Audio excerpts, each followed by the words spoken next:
Parole. Préparez les questions, hein, cette fois-ci. Bonjour à tous. Tout d'abord, je vous prie de m'excuser. Le 8 mars est un vrai marathon quand on s'occupe de femmes.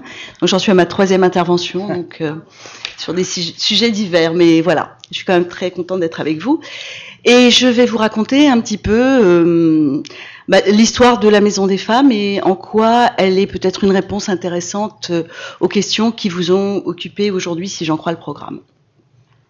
Alors, je ne résiste pas à citer Flora Tristan, qui, il y a bien longtemps, avait quand même noté. Et je trouve que pour des gens qui sont dans des parcours difficiles, c'est encore plus vrai. C'est-à-dire que l'homme le plus opprimé, migrant, malheureux, etc., il a toujours quelqu'un d'un peu plus faible sur lequel il peut se venger, et c'est sa malheureuse épouse ou sa compagne. Et ça, pour moi qui suis gynécologue, c'est quelque chose quand même d'extrêmement sensible. Alors, bien sûr, nous ne sommes plus au Moyen-Âge, bien sûr, et notamment en Europe et en France, il y a eu des tonnes de lois. Je vous ai fait un rapide rappel, et on ne va pas s'étendre dessus, mais on a quand même gagné énormément de choses, notamment les 100 dernières années, avec évidemment les plus emblématiques, le droit de travailler sans l'autorisation de son mari, le droit d'avoir un chéquier, le droit de porter un pantalon, et j'en passais des meilleurs. Et puis aussi le droit de faire reconnaître le viol conjugal, qui est une reconnaissance assez tardive puisqu'elle date de 2006. Et si je vous en parle, c'est parce que chez les femmes, notamment les plus vulnérables, il est très difficile d'arriver à exprimer cette notion que le mari n'a pas de droit, que le devoir conjugal n'existe pas, et que quand il prend son plaisir alors qu'on n'en a pas envie, ça s'appelle tout simplement un viol. C'est très difficile de les amener à le verbaliser. Donc c'est pour ça que je prends le temps de m'arrêter là-dessus. Alors, bien sûr, tout n'est pas magnifique dans le monde.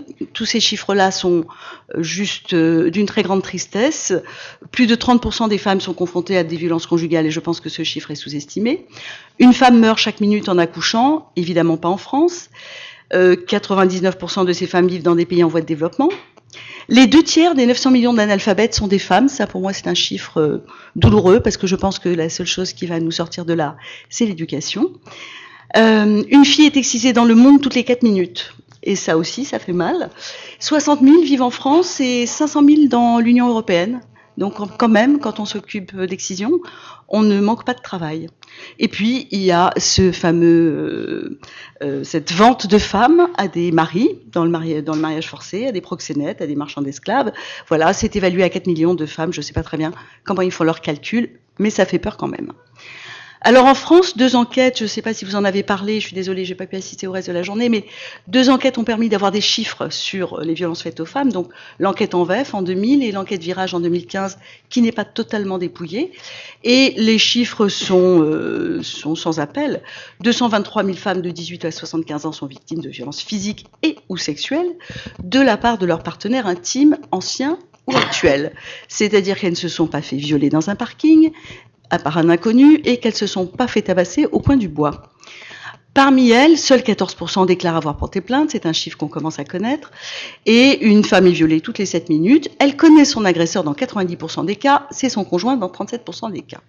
Et puis là aussi, c'est un chiffre ultra connu, une femme décède tous les 2 jours et demi sous les coups de son compagnon, et enfin 70 000 mineurs sont concernés par le mariage forcé dans notre beau pays de France.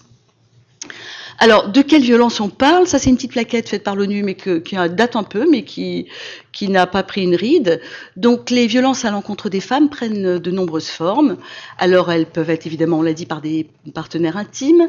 Elles peuvent être des agressions sexuelles, notamment pendant les conflits. Et le viol comme arme de guerre est quelque chose d'extrêmement répandu, hélas.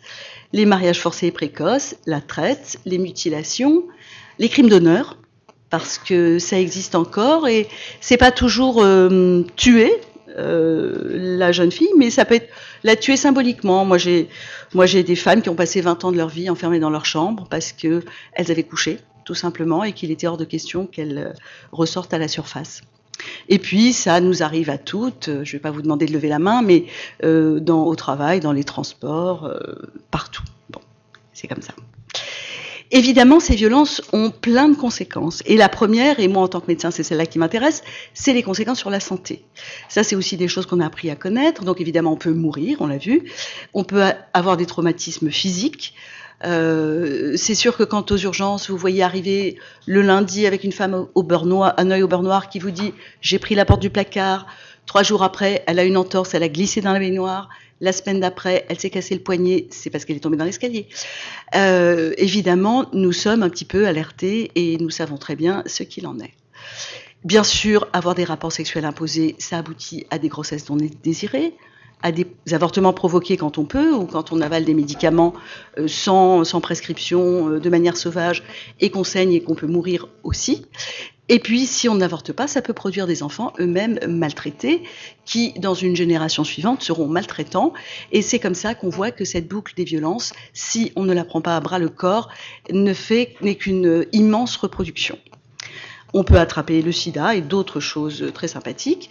Évidemment, la plupart de ces femmes ont en commun une dépression, plus ou moins violente, un syndrome de stress post-traumatique et énormément d'addictions, tabac, alcool, drogue, dure et douce. Les économistes ont calculé le coût des violences, incluant les soins, le manque à gagner, je ne sais pas quoi. Ils sont arrivés à 4 milliards de dollars. C'est pas mal. Ça permettrait de faire des choses si on faisait des économies. Bien sûr, vous le savez, la violence à l'encontre des femmes touche toute la famille, les enfants notamment. Et puis, elle est évitable. C'est pas écrit dans les textes sacrés, c'est pas gravé dans le marbre. Bien sûr, on sait qu'il y a des facteurs de risque. D'avoir des antécédents personnels de violence, ça peut conduire à la violence. Avoir élevé nos hommes dans le contrôle, la toute-puissance, ça conduit à la violence.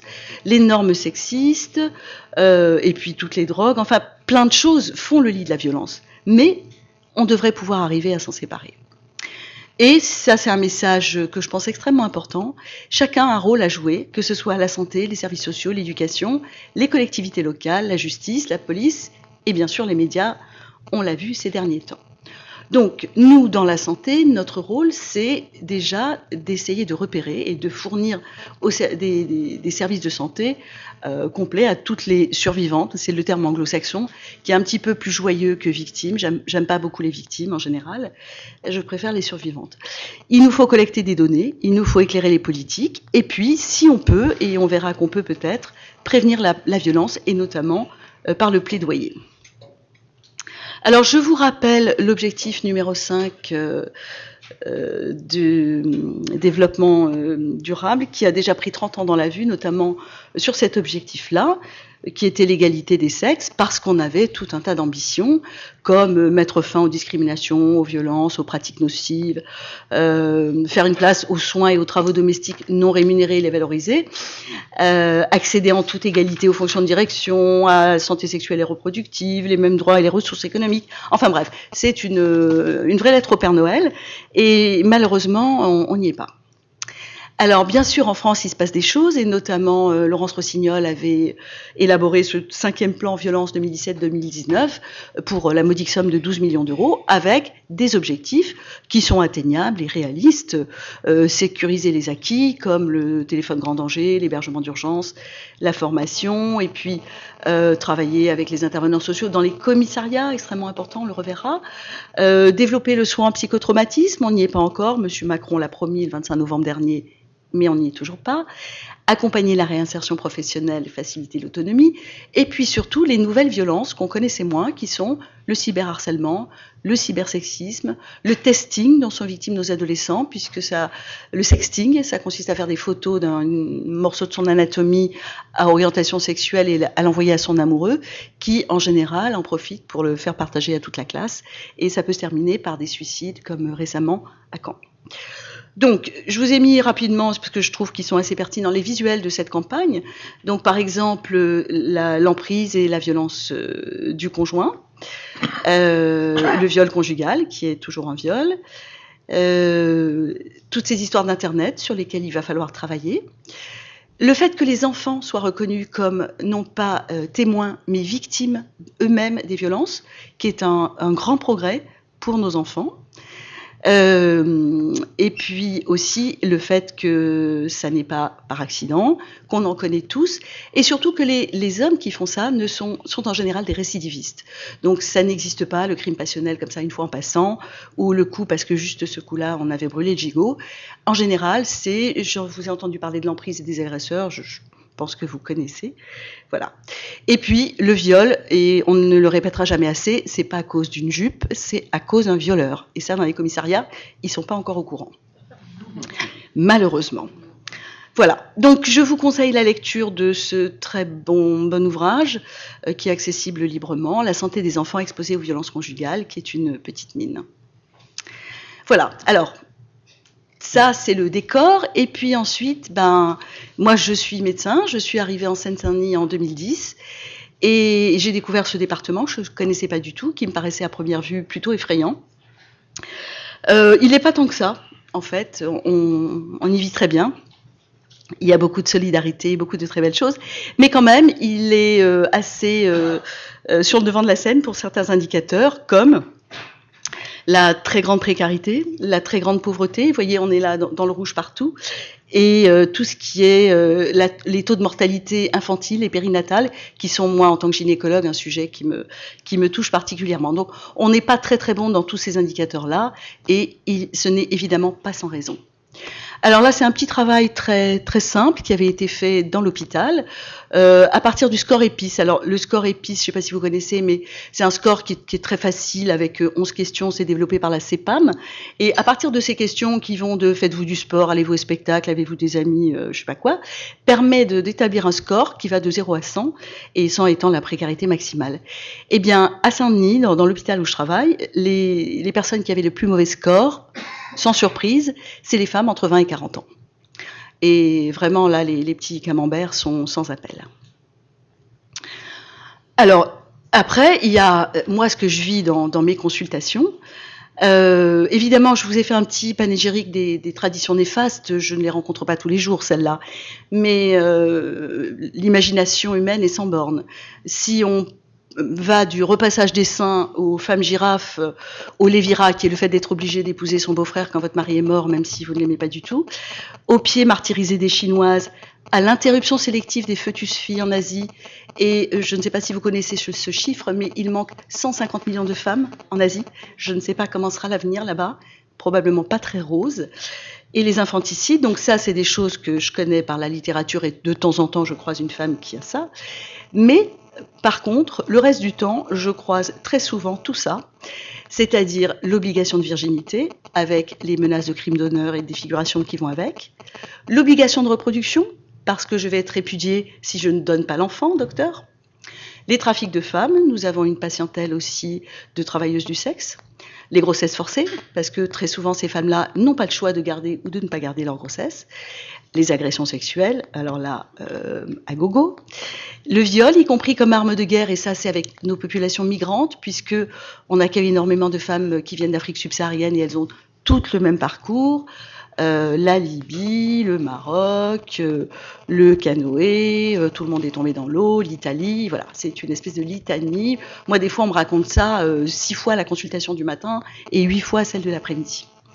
Les violences conjugales et les viols conjugaux, les mariages forcés, et puis je m'occupe plus spécifiquement de mutilations sexuelles féminines, donc j'ai une très grosse clientèle qui est victime de ça. Alors, rapidement, toutes ces violences ont des conséquences, mais vraiment très très concrètes sur la santé de ces femmes-là. Pour le coup, c'est pas de la littérature, c'est vraiment les femmes dont on s'occupe, notamment, on le sait moins, mais les maladies chroniques comme le cancer, le diabète et les maladies immunologiques. Et du coup, travaillant dans ce département, dans une maternité qui faisait 4600 naissances par an, où 200 femmes accouchées retournaient à la rue avec leur bébé, où un petit audit nous avait montré que 14% des femmes qui accouchaient étaient excisées. Sur 4700, je vous laisse compter, ça fait pas mal. Une grande précarité, on l'a vu, une surmortalité périnatale. Je me suis dit, bon, j'étais chef de service de la maternité et j'essayais d'avoir une idée intelligente face à tout ça, c'était pas facile. Alors, il faut savoir qu'en France, on a un outil exceptionnel qui s'appelle le planning familial. Et si vous regardez dans les textes, les missions du planning familial, elles sont celles-là. c'est-à-dire la violence, évidemment la contraception, les infections sexuellement transmissibles, les grossesses non désirées, mais c'est aussi écrit les violences conjugales, les mutilations sexuelles, etc. Et moi j'avais un petit planning qui était super mal foutu, et des soignants un petit peu en vrac, parce que c'est quand même compliqué de s'occuper de tout ça.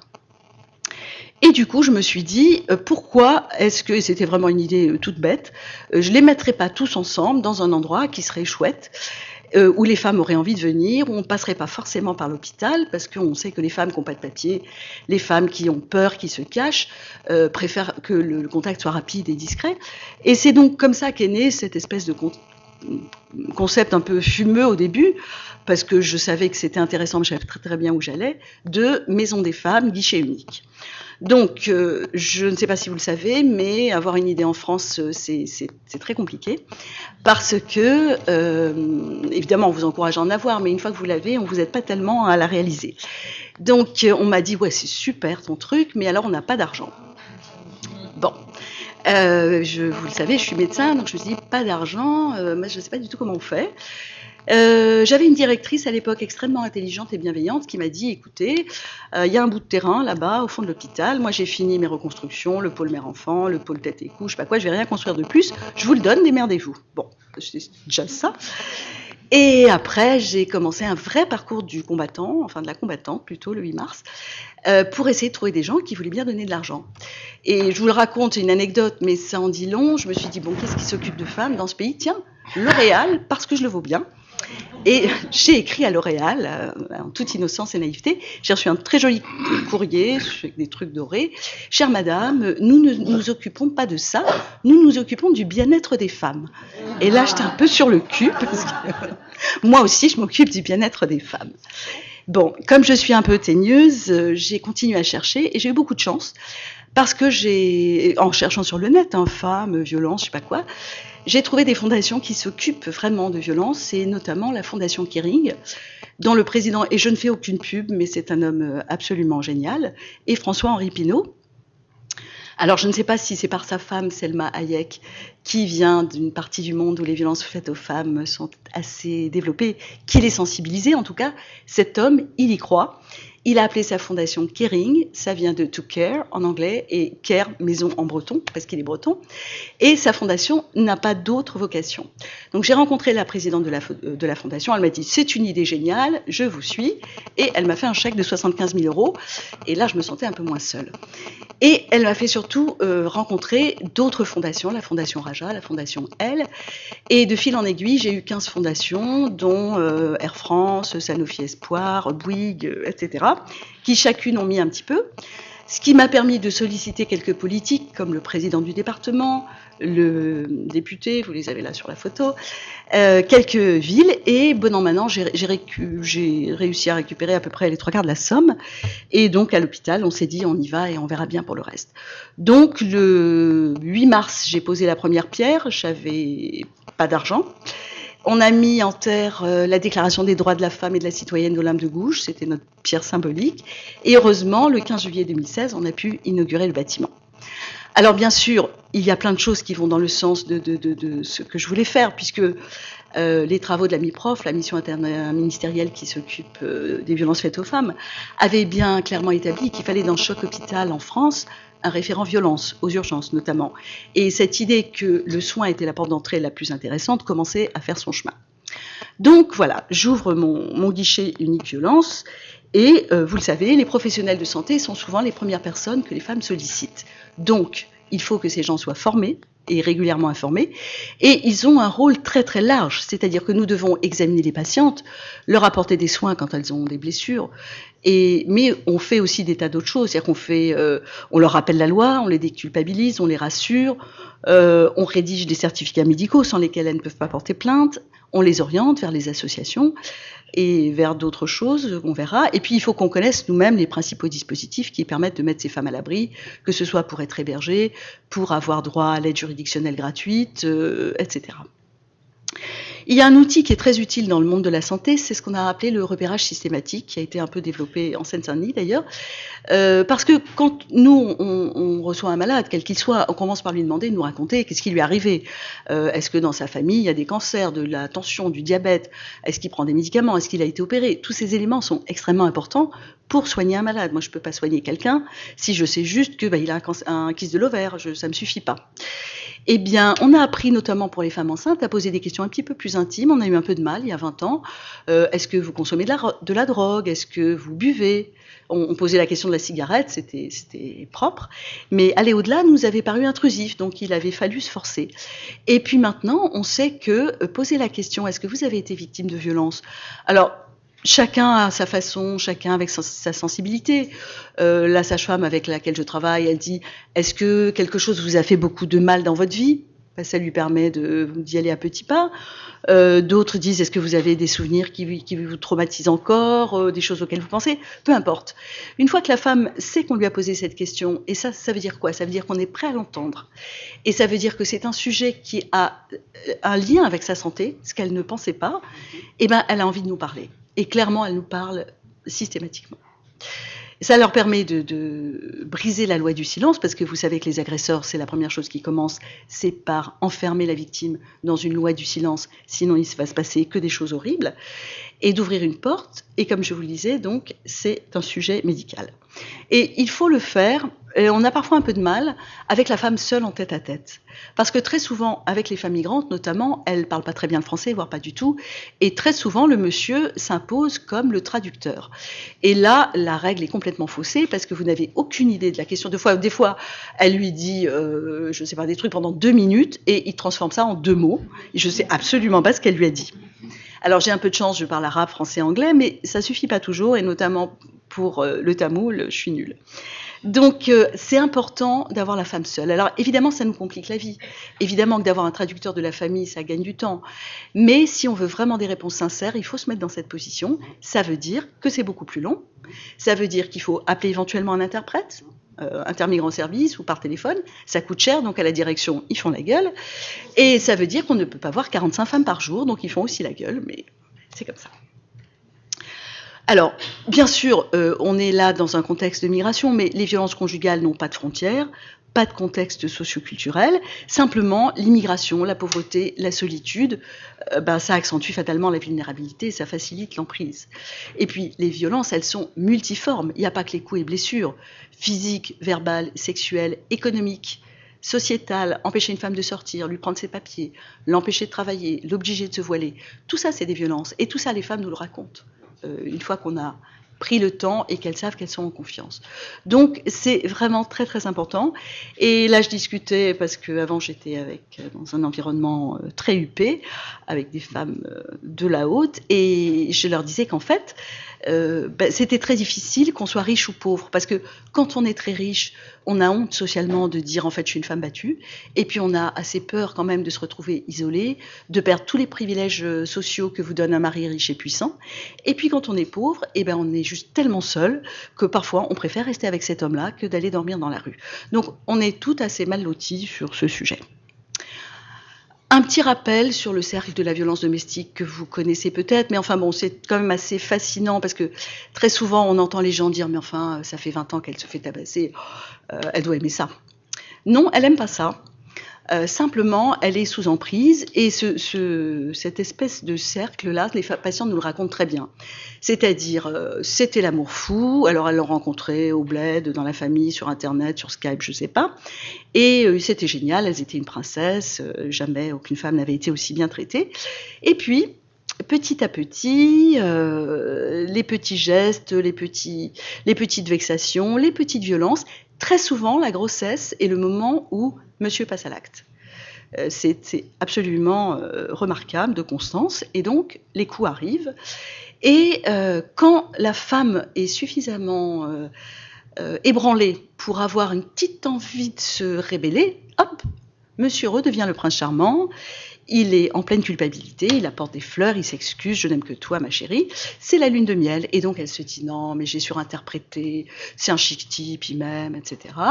Et puis voilà, et puis ça reprend tout doucement le dérapage, et ce cycle-là peut se répéter un nombre infini de fois, ce qui est assez frustrant pour nous, parce que c'est vrai qu'on met en place des tas de choses, et on se dit, waouh, ça y est, je vais trouver un hébergement, un flic, une avocate, et elle revient en disant, bon, en fait, je rentrerai à la maison. Parce que c'est très, très, très dur de quitter cette emprise. Et tant qu'on ne l'a pas vraiment compris, tant qu'on ne l'a pas expérimenté, moi-même, je me disais, mais enfin, quand même, elle a 2 bras, 2 jambes, quoi, elle peut s'en aller. Non, elle ne peut pas. Donc, à la Maison des Femmes, on a un parcours pour les violences, dépistage, d'où qu'elles arrivent. Hein. Ça peut être le médecin ORL qui nous l'envoie en disant, elle a une fracture du nez, j'ai comme un doute. Ça peut être le SAMU qui est intervenu à domicile sur des violences conjugales, ça peut être des associations, ça peut être des écoles, les assistantes sociales, la maternité, tout le monde nous les envoie, avec ou sans rendez-vous, donc il y a toujours un accueil, quel que soit le problème pour lequel elles arrivent, quelqu'un les voit, une conseillère conjugale, une infirmière, une sage-femme, pour un petit quart d'heure de débrief. Est-ce que c'est urgent ? Alors, si c'est urgentissime que monsieur est avec un fusil dans la cour, c'est pas nous, on appelle la police. Si c'est urgent parce qu'il faut vite trouver un hébergement, quelque chose, on s'en occupe. Et puis, si ça peut attendre un peu, comme par exemple une excision, c'est jamais très très urgent, on leur donne un rendez-vous et elles reviennent. Et ensuite, on fait tout ce que je vous ai dit, de médical, et puis on a la chance d'avoir tout un tas de gens en plus, qui sont des policiers, bénévoles et pas bénévoles, qui assurent des permanences, des juristes, une avocate bénévole qui vient aussi régulièrement.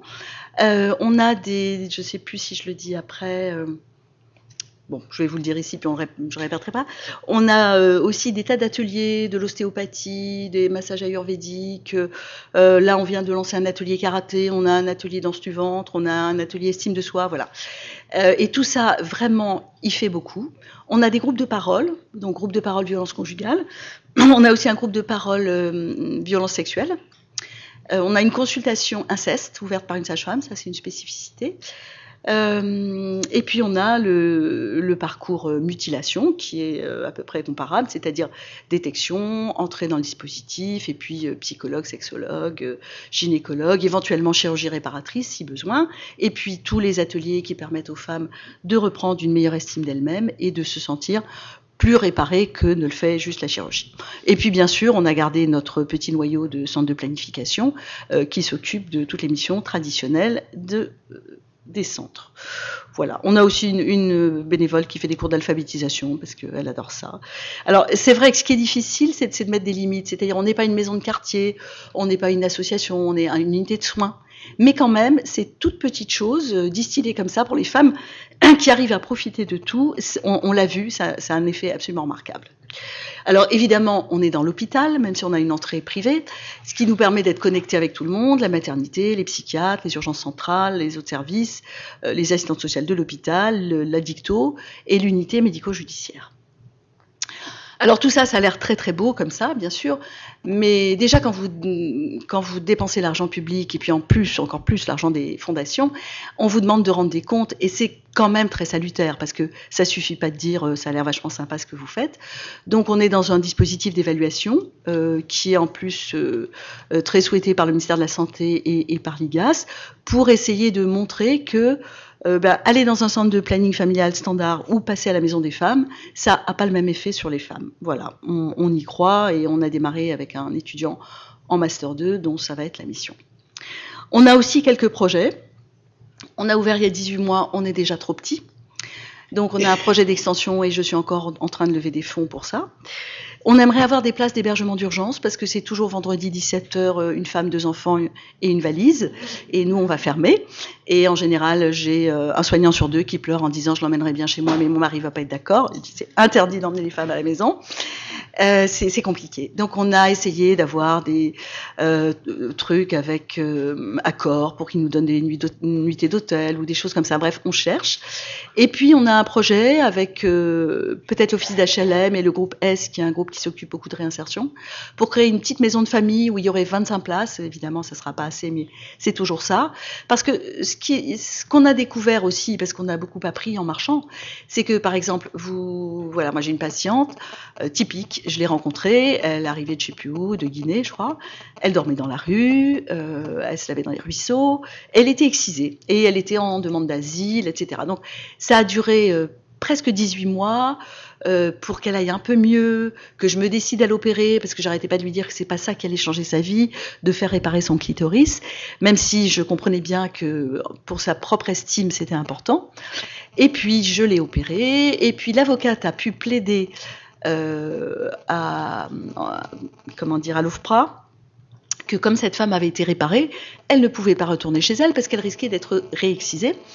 Et ce jour-là, madame a eu son droit d'asile. Et c'est une histoire très très mignonne parce qu'on avait notre bénévole épidémiologiste qui l'avait accompagnée et qui la voit arriver avec un boubou.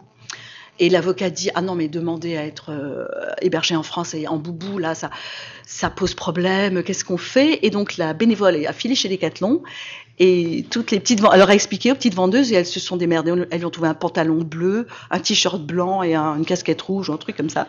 Et donc elle avait son déguisement pour demander asile. Bref, ça a très bien fonctionné. Et puis ensuite, on lui a trouvé du travail. Elle a maintenant un CDI et puis un hébergement. Et puis elle va pas très bien.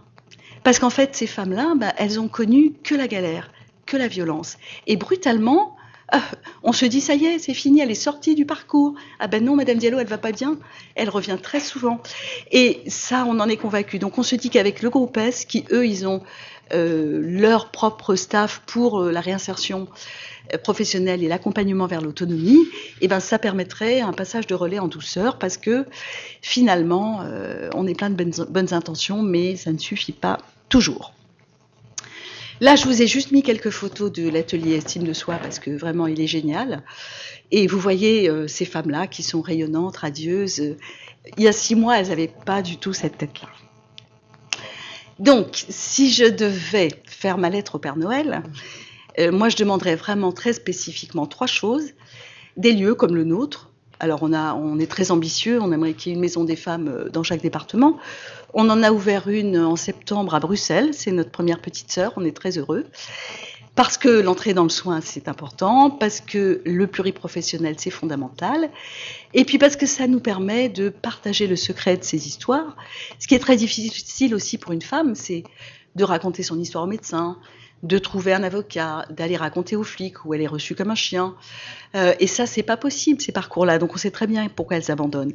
Alors que nous, on partage les histoires, on a des tas de réunions pluridisciplinaires, chacun a son regard, et la femme sait, qu'on partage, mais qu'on respecte le secret quand il faut. Donc pour elle, elle est en de bonnes mains et ça lui permet de se laisser porter. Deuxième grande demande au Père Noël, la formation des professionnels. Les professionnels de santé, parce qu'il faut savoir écouter, entendre et repérer. Les professionnels de police, parce qu'on en a marre qui racontent des horreurs à nos patientes. Et juste un petit exemple, il y a 3 mois, on leur avait envoyé une gamine qui avait été violée de 14 ans. Et comme ils voulaient un peu la challenger, ils ont fini par lâcher « Ouais, en fait, tu t'es fait défoncer la chatte ». Je ne vous dis pas dans quel état on était. Donc, on a pris contact avec les commissariats autour de nous. Et maintenant, ce qui est sympa, c'est que le super commissaire a bien compris. Et on va rencontrer des groupes de flics et on leur explique qu'il y a une façon de parler aux gens, il y a une façon de parler aux victimes. Et d'ailleurs, ce qu'on aimerait, c'est que ces femmes ne soient pas accueillies avec tous les délinquants, avec les coups de feu, les trucs comme ça. Qu'il y ait un accueil absolument spécifique, femmes victimes de violences. Et puis, il faut former les enseignants. Parce que dans les lycées et les collèges, si les gens ne sont pas un peu attentifs, ils vont rater le truc. Moi, j'ai une patiente qui m'a dit j'étais super bonne élève, je suis allée en vacances au Mali, j'avais 14 ans, on m'a emmenée faire une super fête, c'était l'excision, je suis revenue à l'école, j'étais prostrée, je ne parlais plus à personne, j'étais au fond de la cour, personne n'est venu me demander qu'est-ce que t'as, c'est quoi qui va pas, personne. Donc je pense qu'il faut absolument former les enseignants. Et puis, 3e grande demande au Père Noël, une éducation à la santé sexuelle et affective des jeunes, dans le respect de la loi, 3 séances par an de la maternelle à la terminale, par des professionnels formés, pas par le prof de SVT qui va parler des petites graines, et puis du sida, et puis des grossesses. Je pense que ça ne suffit pas. Voilà, et moi je suis intimement persuadée qu'on ne peut pas se dédouaner de tout ça en disant « c'est leur religion, c'est leur tradition, c'est leur communauté, c'est leur culture ». Passez votre chemin, c'est pas mon problème. Je vous remercie.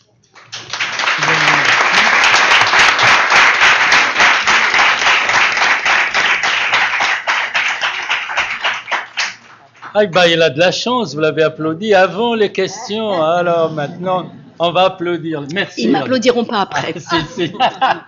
Mais c'est pour les pousser à poser. Merci, hein, c'est excellent. Ça rejoint un petit peu la qualité de nos précédentes intervenantes avec ceux de ce matin. Alors, comme d'habitude, 1, 2, 3 questions. C'est sûr. Quel parcours, hein, quel courage. Hein. C'est fatigant. Eh ben c'est de ça qu'on parlait tout à l'heure. Hein. On a parlé qu'il faut entreprendre, il faut prendre le taureau par les cornes, il faut aller de l'avant. Et voilà un exemple vivant devant vous hein, de ce courage et de ces compétences aussi, bien sûr. Qui veut? C'est pas du courage, hein. C'est de la patience et l'agressivité. l'agressivité. Voilà, moi je l'appelle courage. C'est le mot culturel qu'on fait, la patience. Ah. Si on a la patience tous, on peut. Alors vous, avec votre petite casquette, ça me rappelle mon Che Guevara. Bien aimé. Ah, si elle était là, lui, il aurait entré, il aurait dit quelque chose. Ah, dit quelque chose. Non, je les ai assommés. Voilà. Ah non. Attends, il y a le micro, comme ça. Il pourra vous, docteur Kadar. On peut orienter des personnes qui ne sont pas du 93 ? Oui. Alors, bien sûr, les femmes vont pas traverser la France pour venir nous voir, sauf pour l'excision. J'ai des patientes qui viennent de Nancy, de Dijon. Mais on est pour le moment, on n'est pas du tout sectorisé. Super.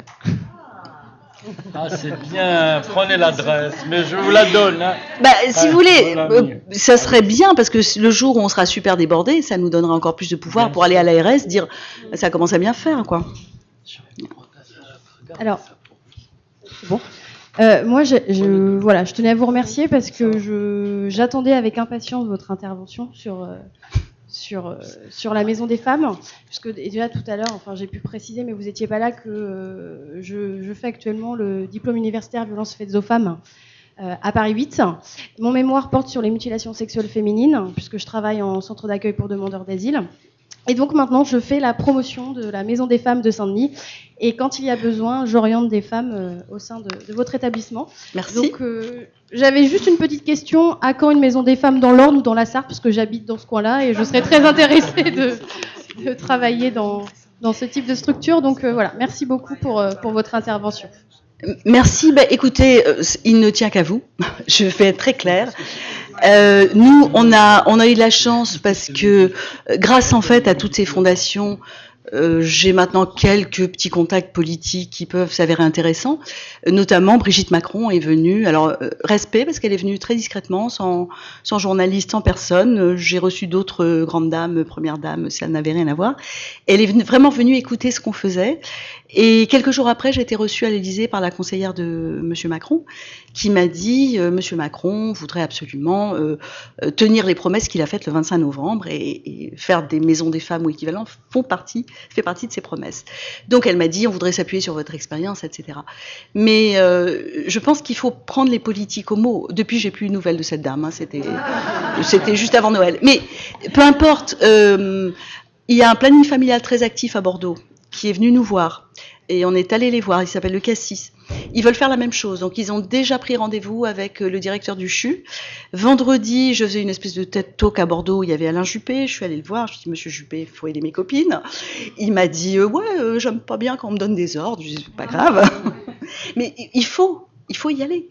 On a le directeur de La Provence à Marseille, c'est un journal qui est assez connu. Il est venu voir, il a dit je vais faire la même à Marseille. Donc on est allé à Nantes, on a été invité pour en parler à Caen. Voilà, nous on va volontiers parler. On a maintenant une espèce d'expertise. Moi j'appelle ça la boîte à idées Maison des Femmes. On peut vous dire ce qu'il faut faire, ce qu'il faut pas faire. Là où c'est peine perdue, c'est pas la peine de dépenser son énergie. Et là où ça a une chance de marcher. Donc voilà. Vous en servez et si on est nombreux à solliciter des lieux, des maisons des femmes, peu importe, des lieux d'accueil, des lieux de soins, des lieux de parole et de coordination, ça se fera, si on veut bien. D'autres... Ah bah il est là.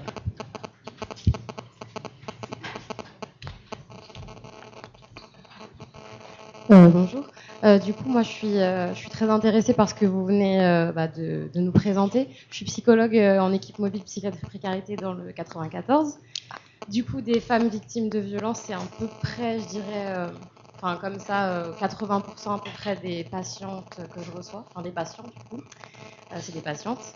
Et c'est vrai que je suis souvent confrontée, surtout au niveau de l'orientation médicale, parce que bon, je fais surtout de l'orientation en psychiatrie et aussi vers des services de soins somatiques. Mais pour les femmes victimes de violences, surtout pour les mutilations génitales, je suis un peu démunie. Et du coup, ça m'intéresse ce que vous avez dit. Donc, si j'ai bien compris, vous avez été financé par des fondations, mais après, en fait, c'est des financements ARS, parce que du coup, c'est des financements pérennes, c'est renouvelé chaque année. C'est l'étape d'après, parce que pour le moment, je vis encore de la charité publique. Kering m'a donné de l'argent pour une sage-femme coordinatrice, 3 ans. Sanofi Espoir m'a donné un mi-temps de psychologue, un mi-temps de sexologue, un mi-temps de secrétaire, 3 ans. Et moi, j'ai 3 ans pour que l'ARS arrête de jouer au... et comprenne qu'on ne peut pas d'un côté dire c'est un problème de santé publique, c'est la grande cause du quinquennat, c'est je sais pas quoi, et dire oui mais j'ai pas d'argent. Ça va pas être possible. Surtout que si je peux me permettre, c'est pas de la charité publique, c'est des fondations privées qui veulent payer moins d'impôts et du coup, peu importe, l'argent n'a pas d'odeur. Mais c'est très bien, je vais pas cracher dessus. Mais c'est vrai qu'à mon sens, ce serait plutôt les pouvoirs publics et l'ARS de financer ce genre de choses. Quoi. Et puis ça prend un temps infini de lever des fonds quand même. Ça c'est sûr. Il y a à côté.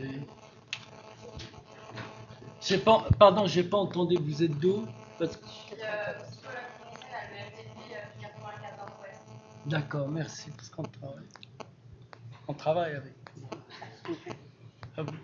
Bonjour, merci beaucoup pour votre intervention, c'est très intéressant. Je travaille en CADA et on oriente aussi pas mal à la maison des femmes, donc par rapport aux mutilations génitales féminines. Mais en fait, plus fort, parce qu'on est des vieux. Bien fort. Allez, plus fort. Donc. Et du coup, je veux savoir, en fait, parce que on oriente les femmes, et après, voilà, réellement, souvent les femmes, après, elles sont au Qatar, je ne sais pas si elles viennent nous voir pour nous expliquer comment ça se passe. En fait, moi, j'ai ma curiosité de savoir comment ça se déroule, un suivi d'une femme qui vient vous voir par rapport à ça, pour un IVF.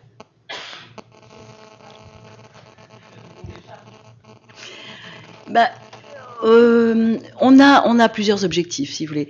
Le problème des mutilations, c'est que c'est très compliqué. D'abord, ces femmes-là, je ferai la différence entre une femme victime de mutilation et qui a un parcours migratoire abominable, qui est peut-être 60% de ma patientèle, et puis une jeune femme née en France, d'origine malienne, égyptienne, guinéenne, médecin, avocate, je sais pas quoi, qui s'est fait exciser à l'occasion d'un retour au pays. Voilà, c'est pas les mêmes. Elles n'ont pas les mêmes problèmes, elles n'ont pas les mêmes difficultés. Bien sûr, chez les femmes qui sont nées en France et qui se considèrent comme des petites Françaises, le sentiment de trahison de la part de leurs parents est encore plus violent. Donc les problématiques sont un peu inégales.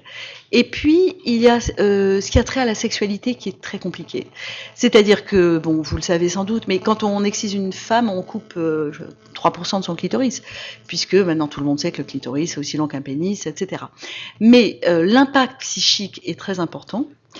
Et aussi le fait d'associer cet endroit à un endroit de douleur et pas à un endroit de plaisir. Ce qui fait que la plupart d'entre elles, elles pensent qu'elles n'ont même pas le droit de s'autoriser à ressentir quoi que ce soit, alors que c'est fonctionnel.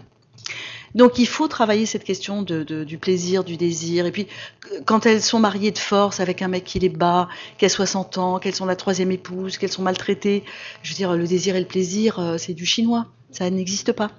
Donc il faut arriver à reprendre les différents symptômes pour savoir si il faut aller jusqu'à la chirurgie ou pas.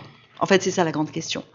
Et parfois, il ne faut pas aller jusqu'à la chirurgie. Par exemple, il m'est arrivé de faire un cours d'anatomie à une jeune femme, de lui montrer où était précisément le bon morceau de clitoris qui lui restait, lui donner une prescription médicale de masturbation. Ça, c'est assez compliqué avec les Africaines. Et pour qu'elle comprenne comment ça marche, pour qu'elle s'approprie son corps. Et bon, au bout de 3 mois, elle est revenue, elle m'a dit « Vous avez raison, docteur, ça marche super bien. Je veux pas me faire opérer. » Voilà. Donc c'est C'est pour ça qu'on ne dit pas « Ah, vous voulez vous faire opérer ?» Bien sûr, c'est pas de la chirurgie esthétique. Donc il faut voir le traumatisme, il faut voir tout ce qui a trait aux problèmes sexuels. Il faut voir aussi les demandes identitaires. Parfois, moi, j'ai des femmes qui sont insérées, qui sont, je sais pas quoi, banquières, et qui me disent « Ça, c'est mon choix, c'est mon corps, je me sens pas entière. » C'est vraiment une demande identitaire. J'ai du plaisir, j'ai du désir, j'aime mon mari, je vais me faire opérer. Voilà. Donc là aussi on chemine parce qu'il faut savoir que ça ne marche pas à tous les coups, que parfois ça peut être un peu moins bien après. Donc on est en général très déçu quand on s'est fait opérer, qu'on avait des sensations qu'on en a moins. Voilà. Donc c'est pour ça que ça prend du temps et que très souvent elles sont sorties du parcours migratoire avant qu'on se décide à les opérer. Et puis on a un outil que j'en ai parlé rapidement mais qui est très puissant pour les mutilations. Et si vous voulez nous envoyer des femmes pour mutilation, je vous engage vivement à les envoyer au groupe de parole. Parce qu'elles peuvent y venir sans avoir jamais fréquenté quoi que ce soit. C'est extrêmement... Il se passe des trucs incroyables. C'est-à-dire qu'elles commencent en disant « Non, mais moi, je parle pas bien français, puis j'ai rien à dire, et puis je sais pas quoi. » Et comme il y a des femmes qui viennent au groupe de parole depuis un an, elles sont vraiment des pilotes, il y en a qui se sont fait opérer, etc. Donc elles se racontent les unes les autres, elles s'encouragent les unes les autres.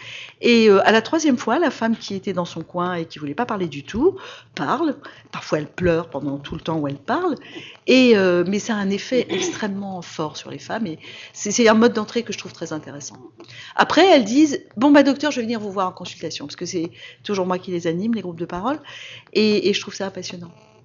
Et maintenant, je le fais depuis peu avec un copain qui est anthropologue et qui connaît très très bien l'Afrique subsaharienne et qui est médecin aussi. Et ce double regard est encore plus intéressant parce qu'il voit des choses que moi je vois pas ou que je comprends pas. Parce qu'il m'a dit non mais tu leur parles masturbation à des Africaines mais ça va pas la tête. Je dis en quelle langue il faut que je le dise. Et là il est allé avec elle sur un truc un peu subtil et on est arrivé au mari de la nuit. Et moi, j'ai découvert que le mari de la nuit, c'était quand on avait du désir la nuit. Alors, les garçons, bien sûr, des érections, etc. Et les femmes aussi, mais que ça s'appelle très pudiquement le mari de la nuit. Et que masturbation, c'était pas possible. Donc, j'apprends avec lui. C'est ce que j'ai dit ce matin. Il faut... parce que j'ai parlé de Saint-Exupéry avec le petit prince, apprivoise-moi. Et oui. Le professionnel doit faire l'effort d'apprendre les choses essentielles. Elles ne sont pas nombreuses. 2 questions, on arrête. Ah, voilà, un homme. Un homme. Enfin, c'est mon cadeau du 8 mars. Homme. Vous savez, non, il merci, n'existe merci. plus d'hommes sur Je suis Terre, très touchée. cher ami. Qu'est-ce que... C'est les hommes courageux. Présentez-vous, parce que j'aime bien ça. Ah, appuyez sur le petit bouton rouge.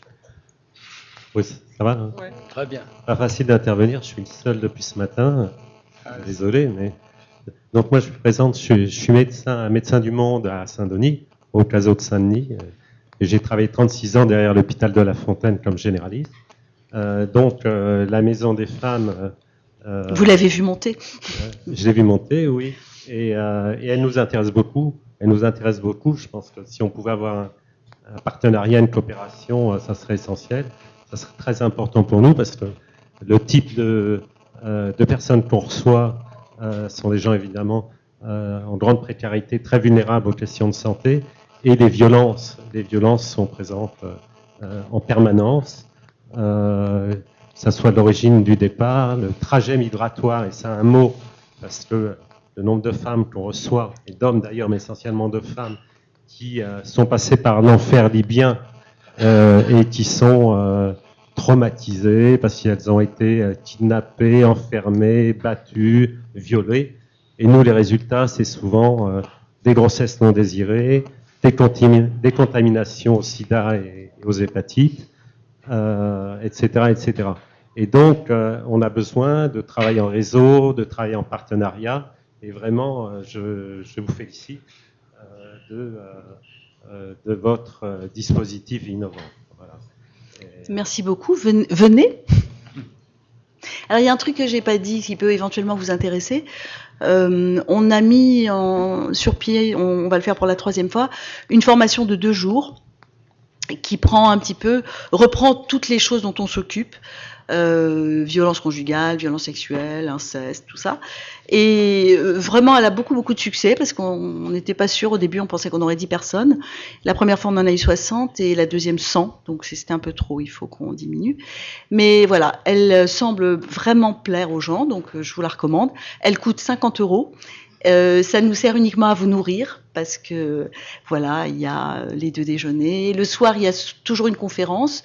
La première fois, c'était sur les mutilations sexuelles d'un point de vue anthropologique. Cette fois-ci, c'était une avocate extrêmement engagée auprès des migrants qui nous a fait un topo sur le droit des migrants qui était sublime. Voilà, ça c'est le jeudi soir. Et puis il y a un très bel esprit, je trouve, dans ces formations. La prochaine, c'est 25 et 26 juin. Oui, Un deuxième homme. oui, J'ai un bonus. on va continuer avec cachée. Médecins du Monde de Saint-Denis et je suis psychiatre. Et en fait, ce que l'on constate, c'est qu'on reçoit de plus en plus de femmes. Hein, ça, c'est un point qui me paraît tout à fait important. Mais on a aussi une grande difficulté, c'est-à-dire que souvent, elles sont au départ en demande d'asile, en refus d'asile successifs, et ce qui fait qu'à un moment donné, elles disparaissent de la circulation alors qu'on n'a pas pu faire tout le travail qu'il fallait. Des fois, elles sont chez nous. On a beaucoup de femmes qui ont eu des refus d'asile et avec lesquelles on essaie de bricoler. La patiente dont je vous ai parlé, là, notre mascotte, c'était un refus d'asile. Hein. On l'a rattrapée par les cheveux grâce à l'avocate qui a plaidé ce truc improbable de si elle retourne chez elle, elle va se faire exciser. Oui, mais souvent, elles ont tendance à disparaître de la circulation parce qu'elles ont tellement peur d'un OQTF qu'elles se cachent, qu'elles se terrent et on n'arrive plus à continuer à travailler avec elles, malheureusement. Elles viennent, je sais pas, elles doivent avoir pas trop peur chez nous. Mais on est très démunis, hein, de toute façon. Merci de votre intervention. Encore une ou deux. Ah, madame.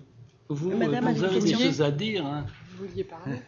Oui, Je allez-y. sais pas, le micro est là. Prenez le micro. C'est qui? Ah, voilà. En vous écoutant, Madame Ganzer, je me rends compte que la question de mutilation, c'est quelque chose dont on parle, mais qu'on connaît très très mal. Et la question que je me posais, c'est est-ce qu'il y a des études, des rapports qui existent par rapport à cette thématique-là? Il y a énormément de travaux. Il y a des sites internet, notamment en France, il y a un site qui s'appelle Excision, parlons-en, qui ramasse un peu toutes les données, toutes les datas là-dessus, qui est très complet. Il y a un site aussi, si vous voulez améliorer vos connaissances, qui s'appelle EndFJM, qui est un site européen, mais il y a en français et en anglais. C'est très intéressant. Et puis l'ONU publie des statistiques très régulièrement. Puisqu'on reparle de l'excision, je voudrais faire la promotion d'une campagne qu'on parraine, qui est une campagne destinée à protéger les adolescentes, parce que ce qu'on observe maintenant, c'est que comme les petites filles sont examinées en PMI entre 0 et 6 ans, les parents ne les font pas exciser là, mais par contre, ils sont bien compris, ils les font exciser à l'entrée en 6e, parfois ils les gardent au pays, ils les marient de force, avec un monsieur qui est très content d'épouser une petite Française et qui va avoir des papiers, et elles reviennent en France. Et justement, la campagne s'appelle Alerte Excision. Il y a un chat, il y a une petite vidéo, il y a des affiches. Vous pouvez demander des affiches pour les mettre chez vous. Et le sujet, c'est « Tu pensais partir en vacances ?» Et ce qu'on essaie d'expliquer à ces jeunes filles, c'est que, ben voilà, tu vas retourner au pays, on t'a vendu que tu allais retrouver ta grand-mère et tes cousins et tes tantes et c'est la fête. Mais si tu as l'impression qu'il se trame quelque chose, qu'on te vend un événement un peu fumeux, c'est pas très clair, c'est génial, mais tu sais pas quoi, tu n'y vas pas. Voilà. Parce que c'est la seule façon de protéger les petites. Il y a... Oui, si elles vont voir la maîtresse ou quelqu'un ou la maison des femmes, on peut demander au juge de prononcer une interdiction de sortie du territoire. On aurait tort de s'en priver. Il y a une association qui s'appelle le GAMS. Je sais pas, Ouais. vous le connaissez très bien. Sinon, ils ont leur site. Voilà. Du À coup, vous. j'ai une question, c'est un peu spécifique. Moi, j'ai rencontré plusieurs patientes qui, suite à un parcours d'exil généralement et à des mutilations génitales, elles ont envie, dans le suivi, elle m'en parle de s'engager, par exemple, pour aider à ce que les choses changent, à lutter. Et souvent, c'est un peu un moment tournant, je trouve, au niveau de la psychothérapie. Sauf que je ne sais pas trop où les orienter. J'ai un peu recherché, mais c'est vrai, et je trouve que c'est très intéressant, en plus, le côté de prévention par des pairs, finalement, et par des gens qui ont connu ça. Sauf que, alors je sais pas, je voulais vous demander si vous connaissez. Le GAMS, Excision Parlons-en, aussi recruter des bénévoles. Nous, de temps en temps, moi les femmes que je vois dans le groupe de parole, c'est justement une des accroches, parce que c'est quand elles sont là à raconter leur parcours migratoire, au bout de la 15e, on a juste envie de poser sa blouse et de se mettre à pleurer avec elles, quoi. Donc ce qu'on essaie de faire, c'est de les remettre dans un truc positif en disant, bah, vous voyez, vous connaissez ça mieux que nous, il y a que vous qui pouvez faire changer les choses, et elles repartent en disant, ouais, je veux être une femme relais, je veux, voilà, il faut. De toute façon, il n'y a pas forcément besoin d'être dans une asso. Vous pouvez à l'école organiser un truc, vous pouvez dans votre quartier. Moi, j'ai une jeune femme médecin guinéenne qui a eu un parcours un peu comme ça. Elle a eu du mal, elle a été très en colère avec sa mère, parce que c'est pareil, elle est née en France, c'est une petite Française, donc le ciel lui est tombé sur la tête. Et donc elle a mis beaucoup de temps à en parler à sa mère, qui lui disait, écoute ma chérie, je comprends pas, enfin moi c'est pareil, et ta sœur c'est pareil, donc pourquoi tu râles?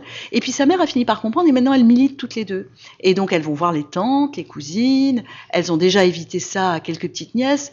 Voilà, il n'y a pas, l'action de prévention, on sera jamais trop nombreux. Encore? Ah, bah voilà. Prochaine fois, je vais vous mettre à côté de moi, vous. Hein, parce que Décidément. Depuis ce matin, c'est bien, quel courage. Alors tout d'abord, merci pour ce que vous faites pour ces femmes, pour nous. Hein. Pour nous, de oui. votre intervention. Merci pour cette piqûre de rappel aussi. En ce qui concerne les chiffres, qui sont quand même affolants et qui donnent le vertige. Ouais. Que ça soit une piqûre de rappel ou bien juste la connaissance, parce qu'on ne sait pas tout. Moi, je suis un peu affolée de ce qui se passe en France en voyant les chiffres qui sont donnés. Je voudrais savoir, est-ce que vous pensez que la politique s'intéresse réellement au sort des femmes et qu'est-ce que vous pensez du terme féminicide, hein, qui a été dit par Marlène Schiappa dernièrement en rapport avec l'assassinat ou le meurtre de cette jeune femme, Alexia, dont on a beaucoup entendu parler et dont on entendra encore parler au travers des médias. Voilà, c'était ça. Et juste, donc j'ai cette question. Et aussi, par rapport à l'excision, j'ai l'impression que c'est quelque chose qui est très difficile dans notre parcours professionnel à appréhender, vu comment aider ces femmes-là, sauf les envoyer vers vous ou vers les interlocuteurs privilégiés. Parce qu'on a pu, dernièrement j'ai fait une formation qui parlait des droits des étrangers. Il y avait une collègue qui travaille et qui aide auprès des personnes âgées.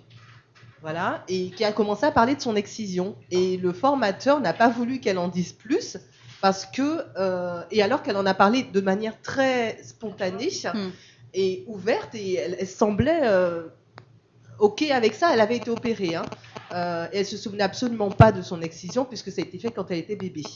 Et donc elle a voulu témoigner de cet acte, et le formateur n'a pas voulu parce qu'il craignait qu'elle décompense. Et donc du coup il lui a dit non, on va arrêter là, et nous on voulait savoir. Et donc ça nous a choqué son attitude, parce qu'après il nous a expliqué qu'il avait déjà eu un cas comme ça, où ils ont dû appeler les pompiers pour aider cette jeune femme pendant sa décompensation. Donc c'est vrai qu'on est un peu, quand j'entends ça, je me sens un peu démunie, parce que si je rencontre une femme en tant qu'assistante sociale, donc qui vient me parler de ça, quelle arme, enfin pas arme, mais quels outils que je peux avoir, parce qu'on n'a jamais fini d'apprendre, hein, dans le cadre de notre carrière. Et voilà, c'était l'excision, et puis votre opinion par rapport à la politique en faveur de ces femmes. Voilà. La politique, ça bouge. De toute façon, là, c'est difficile. Il faut être très très sourd pour pas entendre ce qui se passe. Mais est-ce qu'on va réussir à en faire quelque chose? Je ne sais pas. Hier soir, on était à l'Assemblée nationale La délégation droits des femmes de l'Assemblée nationale avait organisé une table ronde qui était libérer la parole et après. Bon, bah, nous on a dit et après si vous faites rien de ma lettre au Père Noël, bah, il va rien se passer. Bon, ils avaient l'air intéressés, ils avaient l'air d'entendre. Je pense que il y avait des femmes. Bon, après, il y a eu aussi des prises de parole de députés qui ont apporté des témoignages de maltraitance en politique des femmes qu'on connaît. Bon, tout est loin d'être résolu, mais les choses bougent quand même. Je pense qu'on avance. Je suis pas sûre que MeToo va changer tout, mais MeToo a permis à des gens qui avaient aucune idée. Parce que nous, les médecins, on n'a rien appris. Mais il y a des gens qui sont tombés de l'armoire. Parfois, leur femme leur disait « Mais je te l'ai jamais dit, mais MeToo ». Et moi, ça m'a fait aussi un truc particulier, c'est que des garçons que je connais sont venus me voir pour me dire « Mais tu sais, MeToo ». Donc ça a libéré la parole de tout le monde aussi. Et cette histoire d'agression sexuelle et de viol sur les petits garçons est encore plus douloureuse. Non pas parce que ça leur fait plus mal qu'à nous, mais ils ont tellement des injonctions d'être grands, beaux, forts et riches que dire ça, c'est juste encore plus difficile que pour nous. Donc j'ai trouvé que ça leur a peut-être un peu facilité le témoignage. Donc j'espère que ça va bouger et je compte sur les politiques, mais sur les citoyens. Je veux dire, chacun d'entre nous a un truc qu'il peut faire pour que ça change.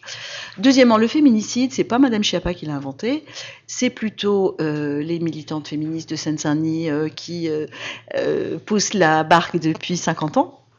Et je pense qu'elles ont raison, parce que mourir dans un attentat parce qu'on est une femme ou un homme, bon, c'est une chose, mais être tué parce qu'on est une femme, c'est une chose un peu spécifique, et c'est bien qu'il y ait un mot spécifique pour le désigner. Ça me paraît nécessaire. Et pour finir, comment parler des mutilations sexuelles ? On a longtemps dit qu'il ne fallait pas parler aux femmes des violences, parce qu'on allait les faire pleurer, et que ça allait raviver des choses en consultation, et que c'était dégueulasse. Bon, ben oui, mais c'est une connerie. Parce que justement, quand vous ne parlez pas aux femmes, ce qu'elles retiennent, c'est que ça ne l'intéresse pas du tout et il est surtout pas capable d'entendre ce que je vais lui dire. Et c'est très vrai pour les mutilations. Moi, je fais mon mea culpa. Pendant 20 ans, j'ai examiné des femmes, accouché des femmes, fait des frottis à des femmes noires. Et dans mon disque dur, il était écrit « femme noire égale vulve-lisse ». J'en parle pas. C'est sa culture, qu'est-ce que je vais lui dire ? Bon, le jour où j'ai compris que ne pas lui en parler, c'était lui renvoyer « c'est normal, t'es noire, t'es excisée », c'était juste pas possible. Et j'ai commencé à aborder le sujet. Après, chacun se fait sa petite sauce. Je vois que vous venez d'un pays où c'est une pratique. Savez-vous si vous l'êtes ? Voulez-vous qu'on en parle ? Non, bon, ok. Voilà. Mais c'est un sujet. Et ne pas parler, c'est la pire des choses. C'est mortel. Nous avons réagi très, vous avez bien fait. fortement. Et puis si elle pleure, et que vous êtes là et que vous êtes plein d'empathie, ce sera peut-être un chouette moment quand même. Justement, ça lui a fait du bien. C'est vrai que moi, ce que je peux rajouter, je remercie vraiment le docteur de ce travail, parce que c'est vrai qu'on se bat ici contre la mutilation sexuelle des femmes, mais c'est bien de se battre en Europe, mais tant qu'on n'a pas guéri la maladie aux sources, c'est pas facile. Bon, il y a des associations qui sont mises en place, même au Mali, contre ça, mais c'est pas aussi ancré dans les têtes. Hein. Voilà. Moi, je suis malienne, je viens de là-bas, je suis de la région de Ségou. Bon, il y a le combat, il y a des femmes qui se battent, il y a des femmes battantes pour ça, pour les faire écouter, pour effacer, parce que c'est pas une question de religion, c'est une question de culture. Comment on peut vraiment bannir ce genre de culture auprès de bannir la souffrance des femmes? Bon, il y a des associations sur place, mais ils manquent peu de moyens pour ce combat. Ils ne sont pas trop écoutés, ils sont rejetés. Bon, il y a d'autres qui les encouragent, il y a d'autres hommes qui les encouragent, parce qu'il faut aller voir le chef de village, il faut aller voir l'imam. Exactement. Il faut qu'ils fassent de la sensibilisation. Tant que l'imam et le chef de village n'est pas d'accord, rien ne peut se passer. Bon, donc, c'est vrai qu'on est là-dessus, on se bat, mais on est loin. Mais il faut absolument, impliquer les hommes, sinon ça va pas marcher. Parce que c'est toujours la même chose. Moi, quand je parle d'excision à des gens qui connaissent pas, ils disent oui, mais c'est les femmes qui font exciser les filles, les exciseuses c'est des femmes, pourquoi vous êtes si énervés après les hommes? Et moi, je leur réponds juste, les hommes, dans ces pays-là, ils disent que si une femme n'est pas excisée, elle n'est pas propre, et ils l'épouseront pas. Et une maman, même si elle a été excisée, même si elle en a chié avec son excision, elle va faire exciser sa petite fille parce que le nec plus ultra, c'est de se marier. Bon, alors, tant que le nec plus ultra, c'est de se marier, on va pas y arriver. Et tant que les hommes ne diront pas, je refuse d'épouser une femme excisée, on n'y arrivera pas. Mais le jour où ils diront, ah, je n'épouse plus de femme excisée, je suis sûre qu'aucune maman ne fera plus exciser sa fille. Donc, il faut vraiment, ça passe par les hommes. Et moi, je le vois, enfin, une dernière anecdote, mais j'avais reçu une femme qui était chrétienne, je crois, de je sais plus quel pays, et qui me dit, écoutez docteur, moi je suis pas excisée, mais j'ai une petite fille, mon mari, dans sa famille, tout le monde est excisé, on retourne en vacances le mois prochain, je suis terrorisée, qu'est-ce que je peux faire? J'ai dit, écoutez, venez avec votre mari. Donc, je les ai pris en consultation, j'ai sorti mes schémas, mes statistiques, mes trucs, mes machins, j'ai fait un cours d'anatomie au monsieur, un cours de sexologie, il disait rien. Et puis, il a pris les documents, il est parti. Et 2 mois après, ils sont rentrés de vacances, il est venu me voir. Je lui dis alors, elle me dit, écoutez, il a réuni le village, il a fait un cours comme vous, il a donné les flyers, il a dit, celui qui touche à ma fille, je le tue. Et ben voilà, je sais pas combien de petites filles j'ai sauvées, mais je veux dire, si chaque fois que vous avez un mec, vous lui expliquez. Et maintenant, j'ai même des hommes qui m'amènent leurs femmes en disant, docteur, j'en ai marre de faire l'amour avec un bout de bois, je m'ennuie, j'ai peur, je vais aller voir ailleurs. Bon, bah, ça va peut-être bouger. Oui, parce que maintenant, comme je vous ai dit, les paroles se libèrent, mais sinon, la discussion sur l'excision en Afrique, c'était tabou. On n'en parlait pas. Et on ne peut pas, une femme ne pouvait pas aller porter plainte contre son mari par agression sexuelle. C'est inenvisageable. C'est inenvisageable. Je sais. On ne peut même pas imaginer. Donc, du coup, voilà, bon, on a du chemin à faire. Bon, on essaie vraiment de sensibiliser de nos côtés. Quand nous, on part, on fait des réunions de sensibilisation. Des fois, quand on parle, on est tendance à ne pas aussi trop écouter par certains pouvoirs politiques et dire oui, vous êtes venu en France avec vos idées, avec... T'as vu, donc, du coup, tu as même du mal à te faire comprendre. Et oui, ils vous traitent de blanche, non? Exactement, voilà. Oui, oui. Nous, on t'a lavé le cerveau. Parce que quand c'est Fanon qui disait masque noir ou masque blanc peau noire, donc c'est un petit peu, c'est facile un petit peu de dire des choses, mais quelquefois un petit peu il faut penser à l'éducation, hein.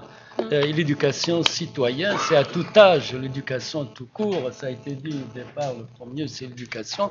Moi, quelquefois, je déspécifiais les choses, démystifier. C'est-à-dire que toutes les cultures, à un moment donné, c'est de ramener que c'est un acte culturel, n'a rien à voir avec la société telle qu'on veut la concevoir, et qu'en France, par exemple, les Francs, qu'on appelait au Moyen-Âge, les croisés, ça s'appelait les Francs, hein, parce qu'ils étaient nombreux, ou les premiers, eh bien, ils cadenassaient leurs femmes. Maintenant, on ne trouve aucune femme cadenassée. Pourquoi? Parce que les mentalités, ils ont évolué. Donc, c'est un petit peu ce travail de lutte, même ici, l'IVG maintenant, et imaginez-vous qu'il y a une reculade en Pologne, qu'il y a une reculade en Hongrie, partout en Europe, hein, et en Russie, qui était le premier pays jusqu'à... Bref, tout est politique, voilà, parce que ça a été posé une question. Eh bien, le combat doit être aussi, et surtout politique, parce que si on baisse les bras, et ben, l'hydre des nationalismes exigus, il peut revenir malheureusement dans le sens on est et les autres, ils sont différents de nous. Et les idées universelles, eh ben, ils sont pas... Conclure, parce qu'on va... je vous dis, parce que je vois que la moitié sont partis, il y a un séminaire que Migration Santé, les jeudis de Migration Santé, ça s'appelle Culture, voilà, acculturation et identité culturelle. Donc, vous pouvez vous inscrire. Et puis aussi, les journées d'études, c'est grâce à vous. Donc, c'est quelqu'un, j'ai entendu, ils veulent intervenir sur un sujet N'hésitez pas à laisser votre adresse, le thème dans la fiche d'évaluation, et puis on vous invite pour faire ce qu'on est en train de faire maintenant. La conclusion maintenant de mes interventions. Avant, il y a quelqu'un qui veut intervenir dans la salle. Donc on va conclure, chacune après l'autre. Prenez la parole. Madame, à ma gauche, puisque je suis... Le cœur est de gauche. Je n'ai pas dit que je suis de gauche. Ben, tout ce que je peux dire, vraiment, cette conférence, ça m'a beaucoup plu. Et ben, c'est sur les femmes. Et donc, moi, je demande aux femmes de ne pas, comme j'ai dit, de ne pas se sous-estimer. Il faut continuer le combat jusqu'à ce qu'on gagne. Voilà. Merci beaucoup pour cette journée. À vous, madame. Ma conclusion, juste pour rebondir, parce que j'y pense, pour ceux et celles que ça intéresse sur l'excision, il y a une association qui s'appelle Plan International qui a développé en Guinée tout un programme autour de rites alternatifs à l'excision, qui est hyper intéressant parce que du coup ça fait écho à la culture, et c'est comment ce passage à l'âge adulte pour les jeunes femmes, à la maturation sexuelle, etc., peut se faire autrement que par l'excision. Et c'est un programme hyper intéressant qui a été développé justement sur place par des Guinéens et qui part du terrain, de l'analyse du terrain et de ce que les gens avaient aussi envie de construire pour lutter contre l'excision. Voilà, petite parenthèse. Et Plan International. Plan, comme un plan. Ouais. Et ma conclusion, elle est... alors, comme je disais tout à l'heure, la structure dans laquelle j'ai travaillé et développé l'action avec Emma n'existe plus parce que les propriétaires ont vendu le bâtiment. Donc mon engagement militant autour de la question des droits des femmes et de la lutte contre les violences, elle continue malgré tout. Et du coup, on est dans une construction de projets de lieux de vie, parce qu'il y a aussi la question de, une fois que la maman, la mère, la femme est partie, où est-ce qu'elle va pour éviter de retourner dans l'enfer qu'elle connaît, parce qu'on sait que quand même en termes de structure d'hébergement, c'est un peu limité, et si c'est pour l'envoyer à l'hôtel, bah, c'est aussi le meilleur moyen pour qu'elle retourne au domicile. Donc on vous a mis à la sortie une petite présentation du lieu de vie qu'on souhaite créer en Rhône-Alpes, et du coup on est aussi dans la recherche de soutien et du nerf de la guerre, le financement. Donc je vous invite à regarder le projet, à aller sur notre site internet, et si vous souhaitez contribuer à l'existence de cette maison, eh bien il y a un financement participatif qui existe sur Helloasso. Voilà. À vous, madame Bassoff, vous voulez dire quelque chose? Je pense que je peux participer à la conclusion. Ben, bien sûr, c'est pas du soir, c'est du matin. Voilà. Donc, voilà, eh bien écoutez, moi je suis très heureuse de cette journée, de voir votre implication, et simplement ce que je pourrais dire, c'est que la question de l'accompagnement des femmes victimes de violences, c'est de multiples facettes, et qu'on peut avancer sur cette question que si on tisse du réseau, du partenariat, de la transversalité, et qu'on fonctionne avec tous nos cerveaux connectés et pas forcément devant un écran. Donc merci beaucoup de nous avoir écoutés, d'avoir été présentes. On n'a pas applaudi madame, si, il y a les deux. Oh, j'ai oublié, je dormais. C'est la fin. Et c'est ma maladie de vieillesse. À vous, docteur. Bah écoutez, je crois que tout a été dit. Donc je vais me permettre de passer avec un petit chapeau et... Bonne soirée. Donc je compte sur vous, chers amis. Il y a hommes et femmes tous dans le même bain pour combattre.